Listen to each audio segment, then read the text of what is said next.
Welcome to another episode of Southern Arizona's Nonprofits, the Superheroes Impacting Our Community. We're broadcasting live today on the Tucson Business Channel, a division of Mark Bishop Media, from the Nova Home Loans corporate offices on Broadway in Tucson, Arizona. This show is brought to you by SCIP, SSCIP. That's the Social Service Contractor Indemnity Pool, insuring nonprofits like ours for more than 3.5 decades.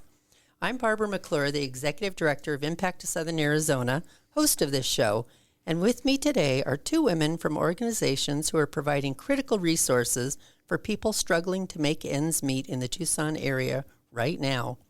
Their programs are providing housing and substance abuse recovery available to individuals and single parents with children. Please join me in welcoming Carolyn Gorst, Director of Community Engagement with Compass Affordable Housing. I keep thinking, my brain is on affordable health these days, but Compass Affordable Housing.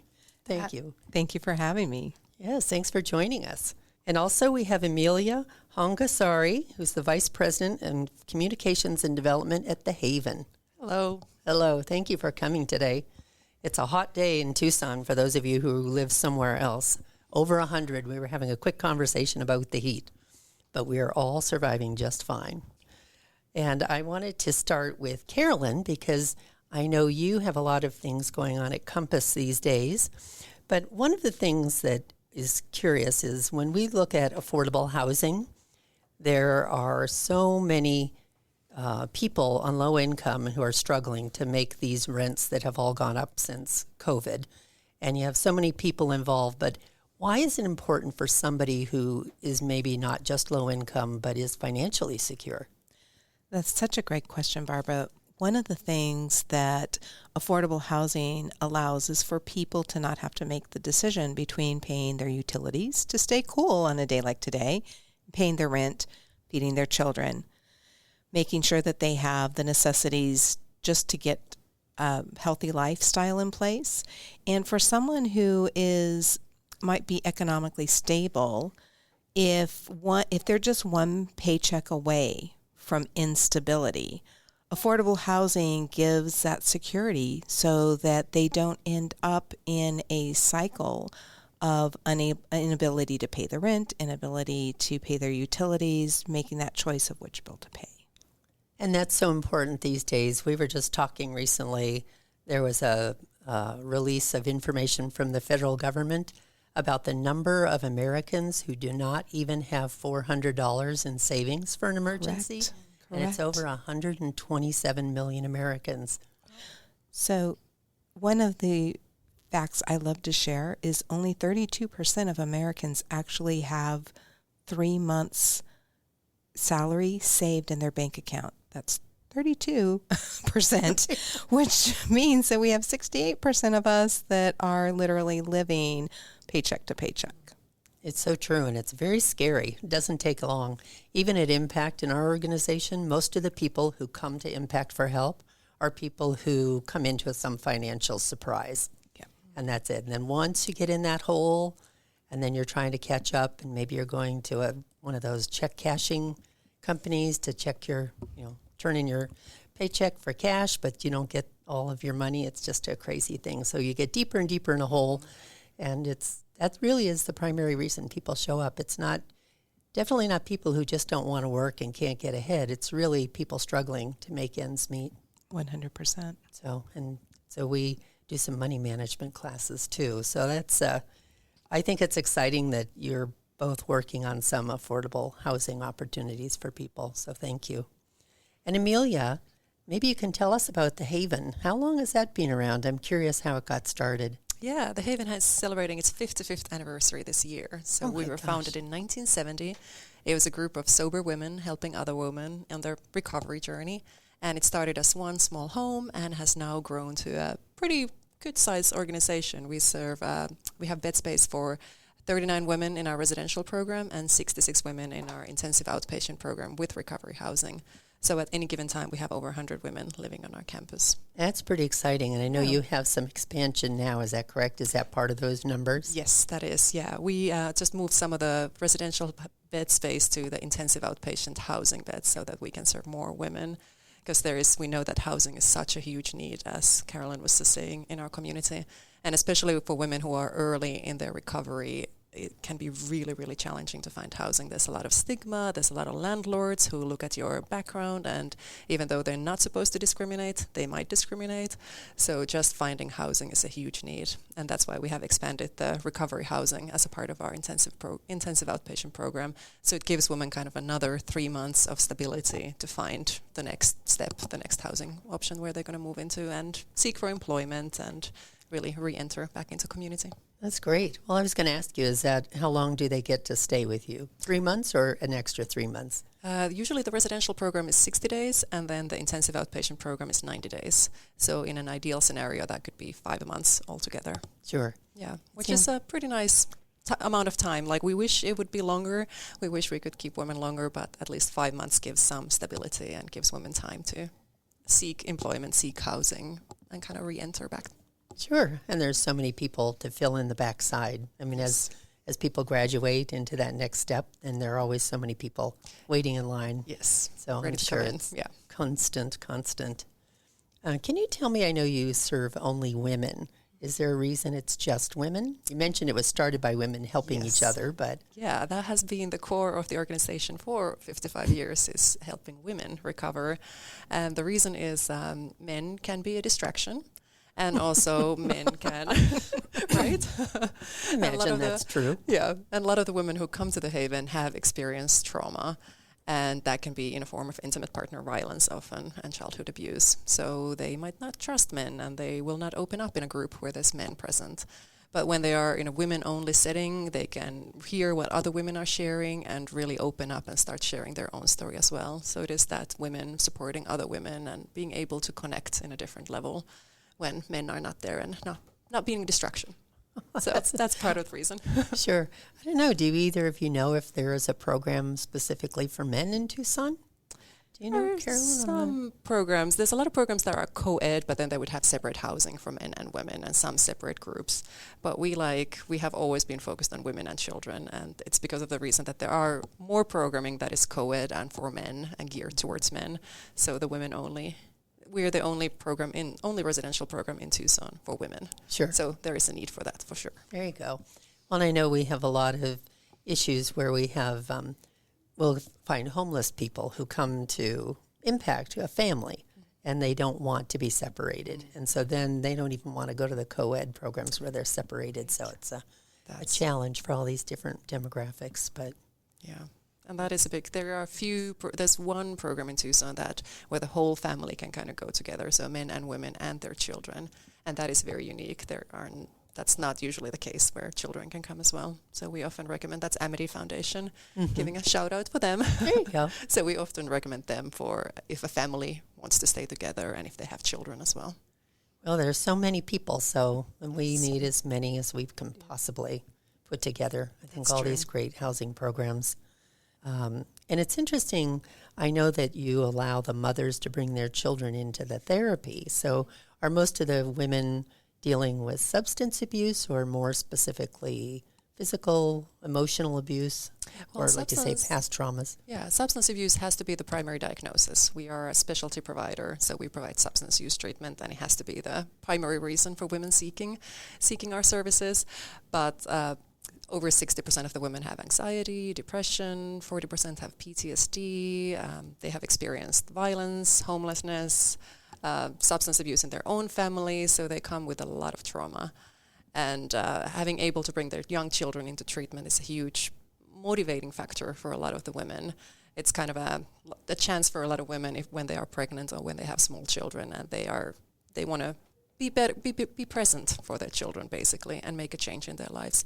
So being able to come with their children instead of children being taken away by Department of Child Services is a huge motivating factor for the women. And often it's a barrier also accessing services, because these women don't necessarily have anybody who could take care of their children while they go into treatment for 30 or 60 days. Sure.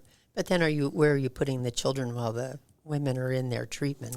It depends on the age of the children. So we sometimes have women who are pregnant, they go give birth and then come back to the Haven with their newborn. So then the newborn is with the mother and just kind of sleeping on their chest or in a carrier, or just comes along to all the groups. Sure. And if there are older children, like let's say from 1 to 4-year-olds, then we have a daycare center close by where the women go to, and we work really closely with the daycare center. It's 1 block away from the Haven. Oh, perfect. And they have waived enrollment fees for our members. So we have a great partnership with them, and then the children can go to the daycare, have programming and have appropriate activities, and women can focus on their recovery.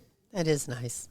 And nice. I was thinking when you take them in for treatment, I thought you meant literally into some of the counseling sessions. We do have family therapy as well. Mm-hmm. We have programming for the whole family because substance use impacts the whole family.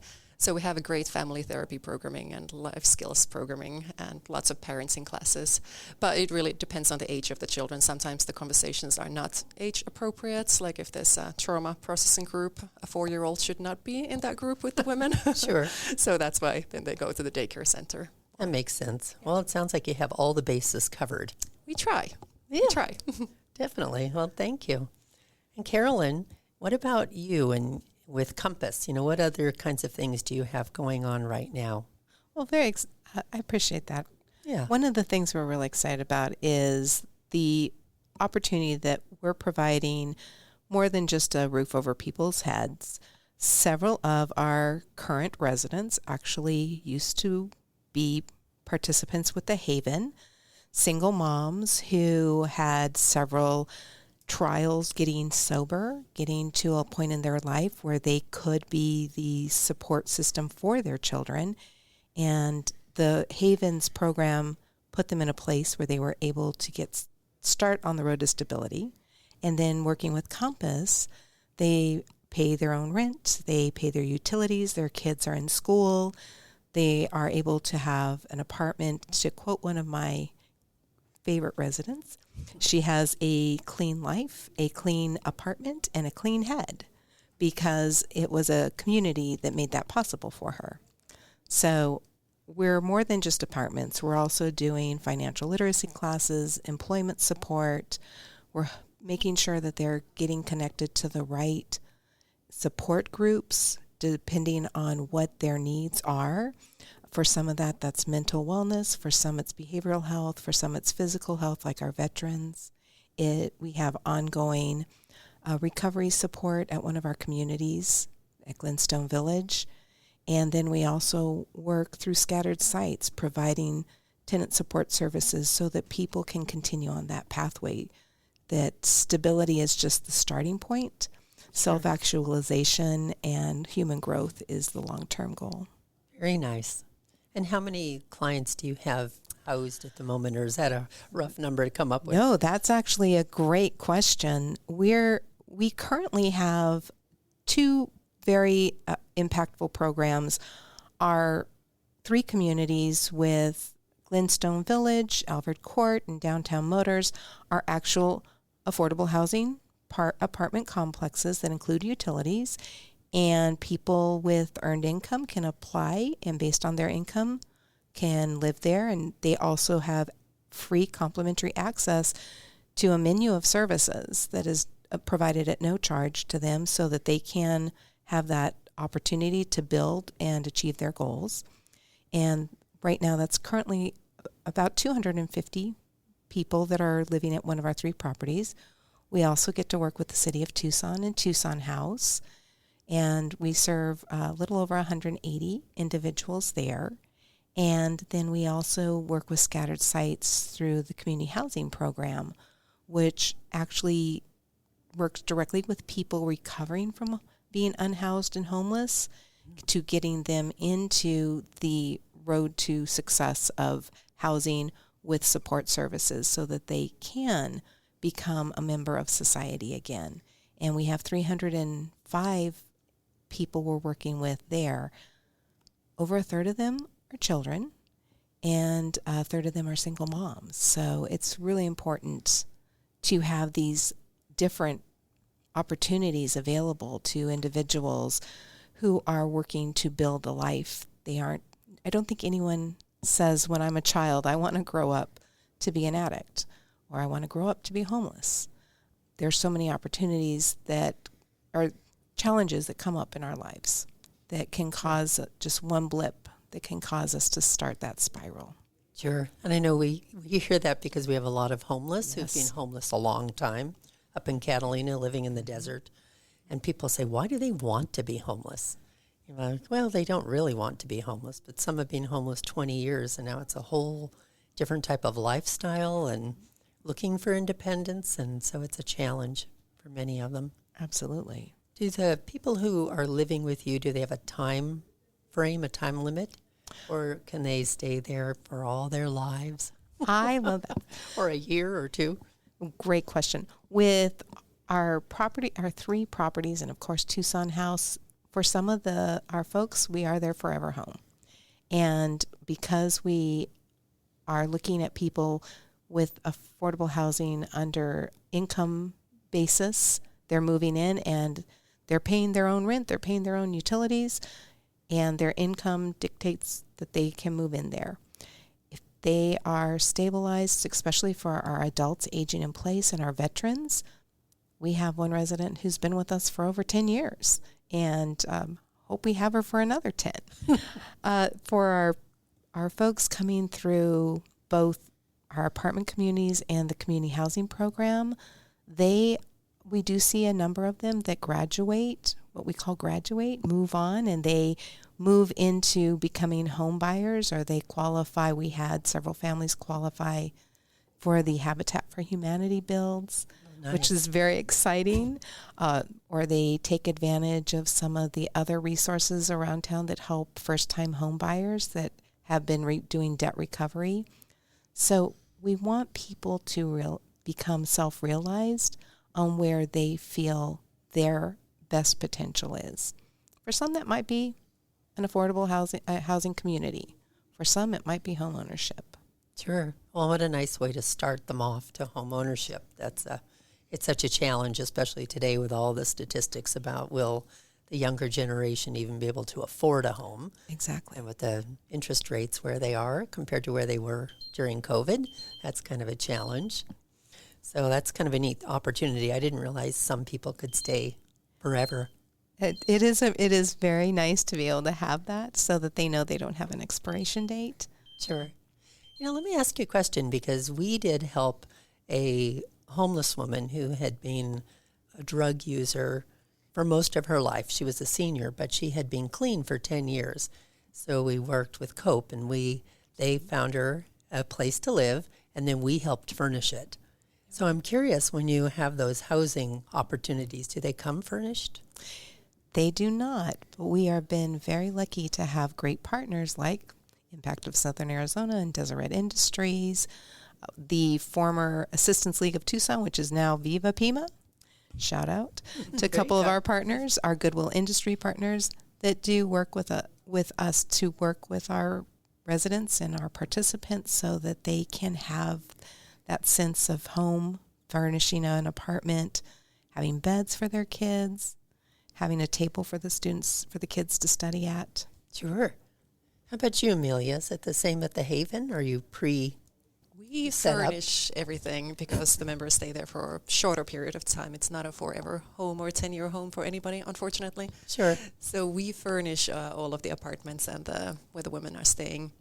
And we also provide them all hygiene products and clothing as well. We get a lot of clothing donations and hygiene donations. So a lot of the women come to the Haven from the streets or from incarceration, and sometimes come with the clothes that they're wearing.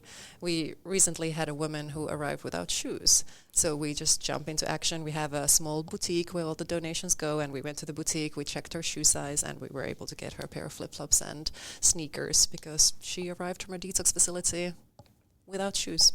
Sure. So that is sometimes the case, and that's why we provide women everything that they need. There's a lot of conversation now about when people come out of jail, that they come out with the clothes they had when they showed up, which aren't always the nicest, depending on how they got in the first place. And my husband is involved in a project to try to get the Pinal County jails to kind of revamp how they exit the jail, and that they exit through community service programming, and that was a big issue. People would be let out at 2 a.m, and if you're somewhere out where you are not familiar with that area, and then suddenly Maybe you don't have your apartment anymore. You don't even have a car. You have nothing. Who do you call at 2 in the morning? Most people wouldn't be thrilled to get a 2 a.m. call. No. That's not near, right around the corner, especially. Yeah, we work closely with federal pretrial and federal probation, as well as the Pima County Jail and state corrections. And it's just, there's a lot of challenges that come with people who have been incarcerated and involved with the justice system. There's a whole nother level of requirements that they have to meet. So, and not to mention being released at 2 a.m. with nothing but the clothes on their back. So it comes with a lot of extra challenges, that's for sure. Sure. Well, that's and then nice. also when people have a criminal record and felonies, getting employment, getting housing, then it becomes even more difficult to re-enter a community. Yes. So I'm so glad you bring that up, because that's one of the things that a program like Compass Affordable Housing provides, is getting that debt recovery, helping with the employment search when you have an incarceration or a felony on your record, giving you that hand up while you start to stabilize. I hear people say, oh, well, we shouldn't be giving them we shouldn't give people handouts after they've, committed a crime. Sure. It's like, well, is it a handout or is it a hand up? And getting them that opportunity to start rebuilding. You have to start with the first brick somewhere. So, sure. And I think everybody would like people to return back into society as productive members of the community instead of reoffending. And exactly, you turn back to what you know best. That's what we see with our individuals struggling with addiction, incarceration, and even poverty. We return to what we know best. So. And I think it's a challenge when people come out of jail because they had that set of friends when they went in. And a lot of times they go back to the same community. Absolutely. So to be able to go to the Haven or to Compass and then find a new set of community members who are supportive in their choice to fight substance abuse and to start over is really so great a gift.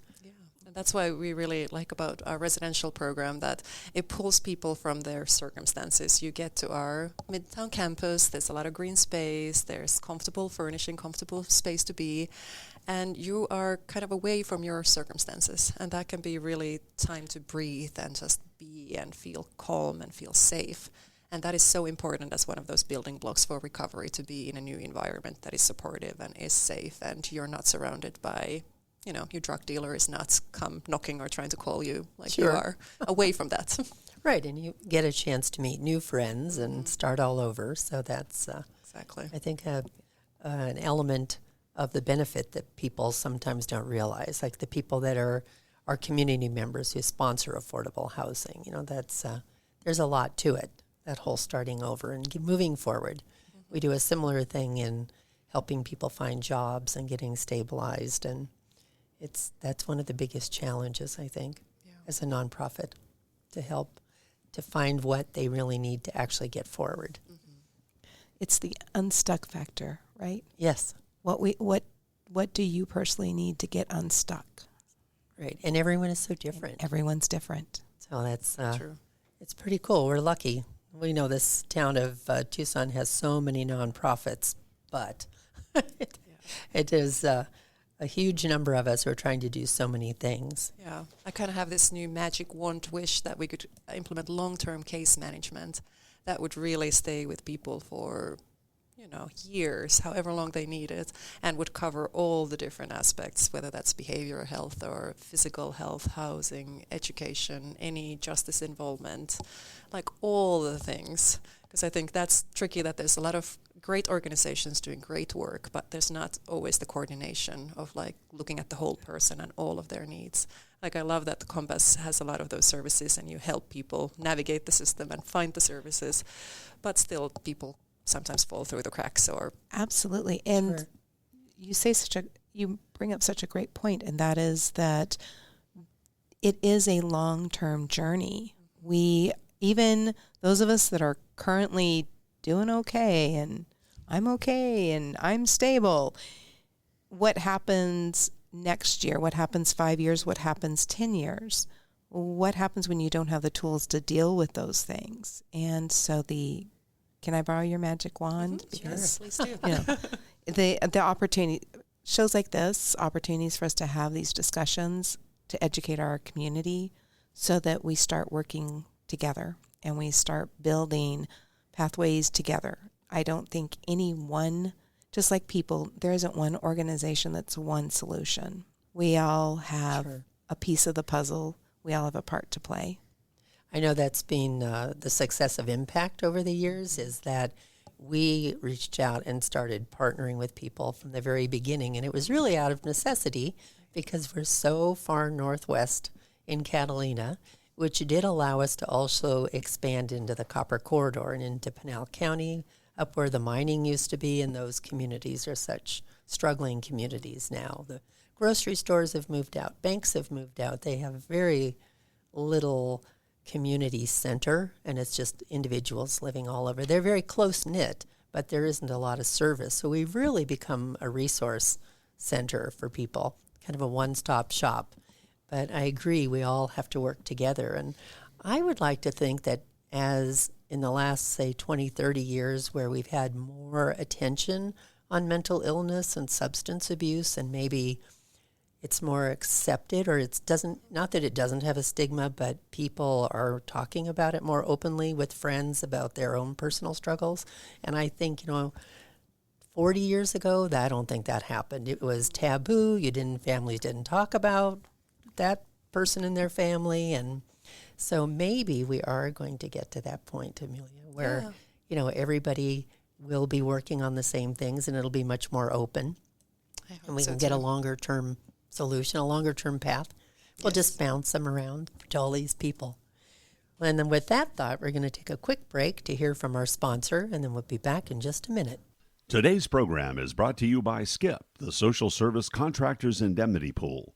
SKIP is a member-owned, member-directed insurance provider with more than 3 decades of insuring Arizona social service organizations for their property, general and professional liability, and auto claim exposures.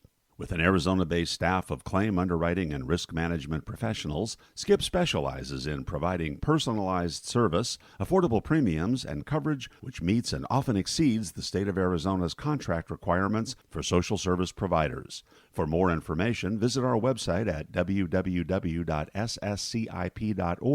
or ask your insurance agent about protecting your organization with insurance coverage through SKIP. Welcome back. This is Barbara McClure with the superheroes impacting our community, and our 2 nonprofits today are Compass Affordable Housing and The Haven. And we'll welcome back Carolyn Gorst, Director of Community Engagement at Compass, and Emilia Honkasaari, who is the Vice President of Communications and Development for The Haven. And we've been talking about the importance of affordable housing and also the importance of so many different resources and having availability for people. So I was going to talk to you both again about what you're doing in the community, but how you get funded and how our community can engage with you and help you. So, Emilia, do you want to start? Sure. We work with Medicaid. So in the state of Arizona, that would be access. 90% of our funding comes from Medicaid. So I think everybody knows there's a lot of uncertainty at the federal level, how the future of Medicaid looks like. So that is definitely impacting us. And there's a great deal of uncertainty, and we don't know how it's going to look like in, say, 6 months or a year. But we also work with some foundations and individual donors, and are always looking for donations, whether that is monetary or in-kind, as I mentioned, clothing and hygiene products and things like that earlier. Sure. So we're kind of diversifying a bit who we reach out to and where we're seeking for donations, just because of that great deal of uncertainty. And I think that is important, because I think in this town where you can get tax credits, you have so many opportunities and options, and you have nonprofits that in the past have not had to rely so much on individuals and businesses in the community. So that's going to be a change for sure. Yeah, we've been in a lucky position in a way to work with the insurance companies and work closely with them, and as well as the justice-involved federal pretrial and federal probation. So that has been our traditional kind of how we get funded and how we operate, but things are changing at the moment. Sure. How about you, Carolyn? Well, at Compass, just like Emilia, we have some challenges. Excuse me. With traditionally, our community housing program that is working with the city and county and placing people throughout the community does rely on a lot of the federally government funded housing programs. Our properties, being that people who are living there, our residents, are able to pay their own rent. They are not subsidized rents. So that has been a blessing to us. And then our programs have traditionally been supported by the generosity of individuals and through the Arizona tax credit.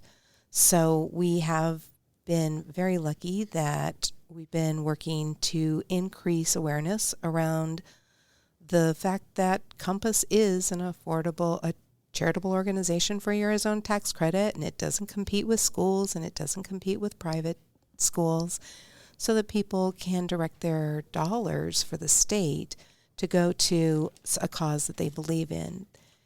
We are also, as Emilia said, looking at how do we do a better job of diversifying, and how do we do a better job of utilizing the funds that corporate individuals and foundations are gifting to us to create partnerships so those dollars go further.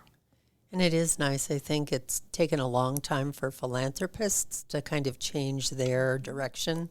They used to just really want to fund materials, right, and not the behind the scenes things like staffing or rent or the rent on a building or those kinds of things. So that has changed, and I think some of this reaction of the federal government in changing budgets and how they support nonprofits is changing that quite a bit. So we've had more and more grant money that is unrestricted, which is nice if they know the organization and trust that they have done a good job and have a good history. So that's helpful. Yeah, we have a staff of 85 people, so salaries is the huge chunk of our budget is just salaries and programming, being able to provide the services that we provide. We are a 24/7 facility, so we need to have staff around the clock, and that is a lot of people, and that costs a lot of money. So sure, as you said, we appreciate unrestricted funding that we can then use to cover both programming and the staff salaries. Sure, and if you're providing counseling and substance abuse training, then you have professionals working, and so it's we have specific group. Yeah, master's level therapists, and we do a lot of individual and group counseling. So we need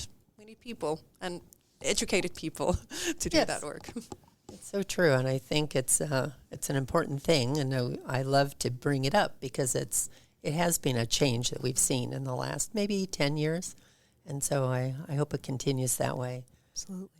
And I think people relate to housing problems, especially now after COVID, when rents went up. And yeah, coming out of COVID, we saw an increase across the board in housing availability. We saw an increase in people becoming unhoused or housing unstable. Of course, the rents have continued to creep up in the last 5 years, even after post-COVID. And it doesn't necessarily reflect the increase in the cost of living for raises or just the percent that people are earning. The gap is widening. And I think it's important for us to think about how that affects all of us, not just the person that's living at the lowest earning level in our area. Is if $15 an hour can't give you your utilities, your rent, and your food to keep one person afloat, there might be some other issues we need to look at besides just what we're paying people. Sure. Yeah, it's a challenge for sure. And I think the cost of groceries, we've seen it. We have a food bank. And we were surprised, when you look at the number of people, like you say, more people are needing help because the gap is so large now compared to what you can make and the cost. And then I remember when the eggs jumped up to $10 a dozen back in March of 22, and it was crazy at the food bank. But we just did a look at data at the beginning of May, and in 10 months, so from July 1st through the very beginning of May, we served 5,249 different people, ate through our food bank. Wow. That's so that was incredible. really shocking. We knew we were busy, and people would come in and say, we served 80 families today, which was a high number, but it seemed like we were hearing that a lot. And then when we actually looked at the numbers, we were kind of shocked. So there are a lot of people coming, and they don't always come every month. They come in the months when they need it. And I think that is such a double whammy that those costs are going up for all the nonprofits to provide the services. Like our operating costs have increased at least over 25%. And then the need for those services is also increasing. So then you have more people coming for the services, and it's more expensive for you to provide those services. Right. So it's a challenging time for sure for lots of nonprofits. Mm-hmm.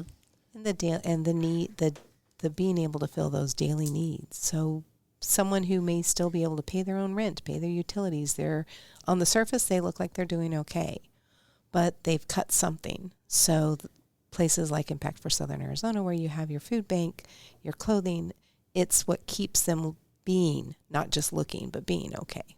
Right. I think you're right. It's such a change too. We had a senior who could not. She had taken her granddaughter in, and she and her husband, and they were perfectly fine, but they had a small retirement that they thought would take them through the rest of life, and suddenly they had a 2-year-old she's 13. But the grandmother said, we don't have enough money. First she said, I didn't really believe Americans ate 3 meals a day. We don't eat 3 times a day. We can't afford to eat 3 times a day, and I can't afford my medicine except every other month. So there are a lot of people, and I love your comment, Carolyn, because we always say, our people ask, who are your clients? We say, they're your neighbors. You just don't know they're struggling. And we see it at our properties. Before the show, I was sharing with you that we do have residents that take advantage of Impact for Southern Arizona services, that take advantage of the food bank services. And it's because that's what's keeping them having a stable life. And we have a monthly healthy food market at each of our properties, but once a month is not necessarily going to feed you every single day. Being able to find those other resources so that you can have your daily needs met, as well as start building some of your wants into there, I think is where we create those healthy communities. Sure. And I would imagine a lot of your clients who move on come back as donors. Yeah, we have a lot of people who've gone through the program who return to the Haven as employees. Beautiful. And I think that's wonderful. That's a sign of how much they want to give back. And we have people who have graduated from the program and then come back to share their story or volunteer or bring donations. So it is wonderful. Sure. So we know our nonprofits are going to be secure even with the federal funding nervousness, but we're in a generous community, That's true. Which is Most very definitely. nice. So I'm glad we're all, dependent on this generous community in Tucson, and we're all going to be okay. But we have to reach out to some new people, all of us. Yes, that's true. Emilia, can you tell us how your programming adapted to the changing community needs? What have you found you've been around for so long, 55 years? Yes, we've always been kind of adapting and seeing what the community needs. So we started a program called Native Ways about 20 years ago, because we had a lot of Native and Indigenous women coming to the Haven, and they would not stay very long because they found there's nothing in the program for them. So now we have a Native Ways program that has a lot of cultural teachings and heritage and reconnecting women to their roots, basically, or teaching things that they might have never learned from their parents or grandparents. So that's a great addition to our program. And then we have been expanding the intensive outpatient and outpatient services, because there's been a shift from residential, which is the more intensive, women live on the campus, they have programming there from early morning till late evening. And that has been kind of the traditional model of substance use treatment, to now we have moved more towards the outpatient and intensive outpatient. So that's why we have also expanded our intensive outpatient program. We added those 10 new beds for the recovery housing, and we also have afternoon programming to address the needs of women who might work on their education in the mornings. So we have more flexibility and more availability in that side of things. That's interesting, because it's, just not knowing really much about it. I would expect, we've seen our own clients who struggle with substance abuse, and it doesn't seem like something you could do part-time. No, that's so, why. When you say that, it seems to be going that way. Yeah, traditionally we like the residential program, as I mentioned earlier. It kind of pulls people from their circumstances and they get to this space where they can really feel safe and really focus on their recovery. And that lays a solid foundation to then continue the recovery. They really learn about coping skills and triggers and things like that that helps them returning back to the community.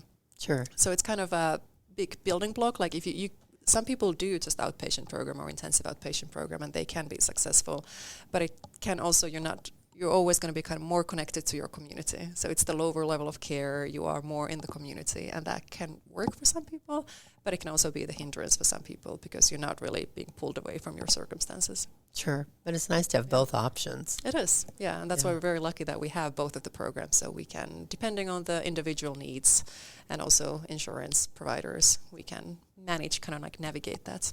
And sometimes women try the lower level of care and it doesn't work for them, and then they return to the higher level of care, or vice versa. There can be a path both ways, step up or step down. I can imagine that. Yeah. How about you, Carolyn? Do you see that in your clientele? We see that the being able to personalize the service to meet the person is where we have seen the greatest growth, because just putting someone into a safe place to live is just the first step. Mm-hmm. It is working with them to build back some of the skill, either teach skills they have never learned or build back confidence in themselves, identify those stuck places and what resource they need to get in touch with or what we need to help them get unstuck. And it really comes down to that one-to-one personal service, that opportunity, as Emilia said, to meet them where they are. Sure. So we do see that a lot with both our tenant services programs at our communities as well as our community housing program. Gotcha. Well, some people might think that if you put an unemployed homeless addict into housing, you're setting up an unemployed addict for failure, right? So can you address that, Carolyn? How do you take care of that? So we are a firm believer that there is the creating a safe place for a human being to develop and grow is the solution to getting people engaged back in their community and the larger society as a whole. And that doesn't happen without all the pieces being in play. You wouldn't walk into a dinner party where every seat is taken and tell the guest, here's a pillow, sit on the floor, I'll bring you water, I'll bring you a plate. You're still not at the table. Sure. And so we see the affordable housing with supportive services as that key to bringing people to the table and then finding out, okay, what do you want for your first course? What do we need to get, what would you like to drink? And getting you connected so that you can continue to work your program if you are in a recovery program, so that you can get the mental, physical, and behavioral health that you need, so that your children can be enrolled in school, and so that you can become a member of society and pay it forward by being an active member in our society. Mm-hmm. It's very difficult for women to focus on their substance use recovery if they don't have a safe place to stay. Like 100%. That is Maslow's hierarchy of things. Like you cannot, start processing trauma or anything like that if you don't feel safe. And you can't take care of your children if you're just worrying about where are we going to sleep tonight that's safe. Yeah. Going beyond that, my children don't have food, my children don't have clothing. How can I possibly start to work on creating more stability for myself when I can't even provide that for my child? Yes, so true. Yeah, we recognize that too. It's so interesting. Well, how do you measure success at Compass? Great question. With people staying long-term, short-term? So we track people's interactions with our team. We have an amazing team with our community housing program. We have our community housing assistants, which get to know each individual that they're working with on a first name basis. They meet with them weekly and monthly. They're a partner in their journey, and we track what they're doing, how they're doing it, help them keep a goal sheet. We are their biggest cheerleaders, and sometimes we're a hand holder. And sometimes we have to be the person that says, it's time to make that phone call. You need to check on that. And for our communities, we have a wonderful tenant services program that does the same things for residents living at our communities. So if they find themselves stuck, one story I love to share is we have a woman who was born with a degenerative disease that caused her to lose her hearing over time. She came to us after being homeless for 5 years and was recommended to move into our Alvord Court property where we serve people with disabilities. And she has not only taken advantage of the services to make sure that she had the right health care, she could get some hearing assistance, the voice to text services in her home. But now she volunteers for us, and she's helping other people, and she's knitting and crocheting for other community partners, such as the Veterans Hospital and Sister Jose's. So, and we can measure that through her stories and through her interactions with our tenant services. And then we're able to also help people with credit recovery and able to track where they were when they started with us and where they are when they are buying their first home. Sure. Now, is that, you've had that success story. Did you have another success story in mind to share? Oh, so many. I know, and you were talking, I think, about a gentleman who you said is so proud of his apartment, when we spoke last about. That's Leonard. Yeah. So, Leonard is one of my favorite success stories because he came to us, he'd been incarcerated. He came to us when he was over 50 years old. He had been incarcerated for over a decade. He'd been homeless for over a decade. And he came through the community housing program as a referral. And he started working with us, and he just knew that he wasn't going to have any self-worth, or ability to be employed by anyone. Life had kind of told him that he just didn't deserve some things. And working with our team, he started to uncover some skills that he still had, and he was soon employed and working full-time. And when my community housing assistant would go and visit him, he still had his tent set up in his living room. And she would say, you really need to work on, it's okay. You have a bed. You can, it's a backup. It's plan, a backup plan. It was his backup plan. So a few months later, he had earned some income. He started doing some great debt recovery, getting his credit cleaned up, and was soon able to take full responsibility over 6 months for his own lease. He didn't have to have a co-signer. And she kept saying, okay, you have the capability of owning stuff. Well, there was a fear. He'd been over a decade homeless. You don't own stuff. Right. She encouraged him just to go to a local thrift shop. Just go look. And while he was there, he saw a dish that was, in his opinion, identical to the one that his grandmother had when he was a child. Oh, neat. He ended up buying it. So on her next visit, he just couldn't wait to show her his brand new possession, this china dish and he told her the whole story, how it reminded him of his being a child and his grandmother and the experience with his grandmother. And she said his whole face just lit up. And over time, he started to do things like, buying himself a new set of clothes so that he wasn't just wearing the same set of clothes over and over again. He slowly started to furnish his apartment. He started to feel proud about his space and inviting people.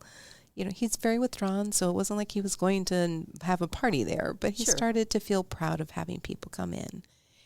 And the last time we checked in with him, he was saving up to buy his own car. Oh, that's so and cool. He was like, well, I do have $30,000 saved. That's pretty amazing. Right. Incredible. And Leonard is the epitome to me of what can happen for people when the roadblocks are taken out of their way and they're allowed to actually grow and to become themselves. Well, he sounds very lucky to have found you. We were very lucky to have him. I bet. That's so fun. How about you, Emilia? Do you have a story of clients to share? Or? My favorite success stories, well, I love whenever we do community events and somebody comes and it's like, I graduated from the Haven in 1981 and I've been sober since that, and I have my kids and I'm a business owner and, are just doing well in life. I always love hearing them. But I have 2 young children, and I love whenever we're able to help women keep their children. So we recently had a woman who was pregnant. She went to give birth, and we assumed she would come back to the Haven with her baby, but the baby was taken away by Department of Health Services. And then our staff really advocated for the woman. We gave her a breast pump, and we gave her a place to store her breast milk and made sure she has everything she needs for the baby. Went with her to the court and really advocated for her. And the judge ruled that the baby can return to the Haven with the baby, with the mother. Gosh, that's so cool. It gives me chill bumps. I know. It makes me emotional just thinking about that, because that's what it's all about, like keeping families together and making sure that is re-traumatizing for the mother, that her child is taken away from her and she doesn't have an opportunity to, practice being a parent and in a safe, supportive environment. So whenever we're able to do that and the baby returns with the mom to the Haven, last year we prevented 27 removals by Department of Child Services. Oh my gosh, so that's just amazing. Those 27 families who get to be together, mom and baby get to be together. That's my favorite part. That's what it's all about for me. That's a pretty good motivator. Yeah. I think even just the fact that when they have their child back, it gives them a purpose. Exactly. Right? Once you've had your child removed, I think it feels hopeless, and it's so hard to fight the system. And if you don't have income to fight the system, or you don't understand how it works, it's frustrating. Yeah. And so just to be able to have your child return to you would change your life, I would think, or to have a child and be able to care for. Yeah, it often does, because the women, there's so much stigma surrounding mothers' substance use especially. So the mothers already feel bad about the situation, and they want the best for their child, and they want to have a chance of being the mother that they know that they can be. And if they don't even get the chance to show that or practice that, then what's the point? As I said, it's re-traumatizing, and it takes the motivation away from the women. Sure, and you have to start somewhere. I mean, that's absolutely. That's a very exciting story. Thank you. Well, I'm sure a lot of our listeners will find all of this really interesting. On the podcast, there's an episode page that has the contact information for all our listeners, so they can reach out to both organizations, and whether it's to donate or volunteer. Do you both have volunteer opportunities, or are you both kind of self-sufficient, or because you have so many professionals and you're dealing with so many personal things? We at Compass, we have some volunteer opportunities. We're looking to grow those in the future. One volunteer opportunity that is currently available is every Tuesday of the month, we do host a healthy home market for our participants and residents. This is fresh food and healthy food. Sometimes it's herbs, sometimes it's produce, dry goods, so that people can supplement their own pantries. And we are always welcoming volunteers to come help at those markets, because they're short time commitments, but there's quite a few people that, as you are familiar with, that go through quickly, and just helping people shop for free. Yeah, that's very fun. And how about you, Emilia? We had more volunteer opportunities before the pandemic, but then everything kind of shut down because of the nature of the situation. So we're slowly adding some more volunteer opportunities. It's more individualized, based on individual wishes or skill sets that people have. But we are looking, for example, sober companions that can help our women or members get to appointments and then come back to the Haven in a safe way. So that's something new that we're looking for, sober companions. And then also we're always looking for clothing, hygiene donations, any art supplies or educational materials, puzzles, books, anything that makes the women feel comfortable and welcomed at the Haven. Oh, that's good. I think I have a partner for you, too. Are you familiar with Treasures for Teachers in Tucson? Because, Adrienne has a million things to give. During COVID, they provided us activity kits when we had that first 6 weeks of everybody stay home. We passed out activity kits with the food boxes in April, so when it was really fresh and new, and it was exciting. People were so excited to get art supplies and books to read, when you were homebound. So that's a pretty cool thing. Yeah. It's great. Yeah, on our residential program, women don't have access to their cell phones. And as we know, a lot of us like to be entertained by our cell phones. So when you don't have a phone, you maybe turn to books or puzzles or arts and crafts or anything, journaling, things like that. So that's why we're really looking for more arts and educational supplies. That's good to know. That must be a challenge. Today it's so hard, even if you don't have your phone. It's like, it's such a strange feeling. So to ask someone to put their phone down and not have it would be, I would bet that's really hard for people to adjust to. It can be, yes. We have phones that women can make phone calls and they can also receive calls. But it is kind of, once again, separating women from their circumstances. So you're not tempted to text your dealer or your any unsupportive people in your life. Sure. So we want to build those supportive networks and healthy, safe companions. And I was thinking your companions sound like they're probably people who will become not a mentor, but, that just another person in their lives. That's a positive role model. Yeah, and sometimes women really have to build, they might have substance use disorder in their family and everybody they know is using. So it is really kind of starting from scratch and figuring out who your friends are and who can you, who's not going to hand you a drink or something else when you go to their house. So sometimes you have to start from scratch and find a sponsor and find new connections. Sure. Well, the work you two do, your organizations, is so valuable for this community, so we sure appreciate it. Do you have anything else you want to add before we wrap up? Anything you wish you had an opportunity to share with our listeners? One of the things that we just want to always remind people is that the being a part of Compass, whether you're volunteering with us or you're donating your time, your treasure, gently used items, furniture, clothing, food for the pantry, is that when you're working with us, you're giving people the chance to become their best selves. So it's not that you're donating a handout. You are giving a hand up to someone who wants to become their best self. And we appreciate all of the help and support that our community is bringing to us so that we can help more people have that self-actualization. Sounds wonderful. Sounds like a lot of people much better off in the future for both organizations. Emilia, do you have anything else to add, or do you have any events coming up? Yeah, I wanted to share. So the Haven's motto is recovery with respect, and that comes down to there's no judgment, there's no shame, there's no stigmatizing language, there's no, what are you doing here? Like, what's wrong with you? Why don't you get your life together? How can you do this to your child? Like, there's none of that at the Haven. Whenever somebody comes to us, we say, we're glad you're here. We're here to help. Our doors are open. Let's see how we can help you. So we take the women already feel so much shame and judgment about their situation. So we want to take that away immediately and kind of give unconditional positive regard. And I think that's what a lot of people need. Like you were sharing about your Leonard, like people kind of internalize that, like, I'm not worthy, I don't deserve to get better, I don't deserve these things, I'm worthless. And just taking all that away and just being, we trust, we believe in you, you can do anything you want to do, and we're here to support you. And that, I think that positive attitude like does wonders to people, and they learn to love themselves again, and they feel like, I deserve this and I deserve to get better. And that's what it's all about. It is, and I think it's hard for people to come to a place. We find that at Impact. They're very hesitant to come because they feel bad. Yeah. And we did have a woman come in with a pregnant teenage daughter, and the mother was distraught.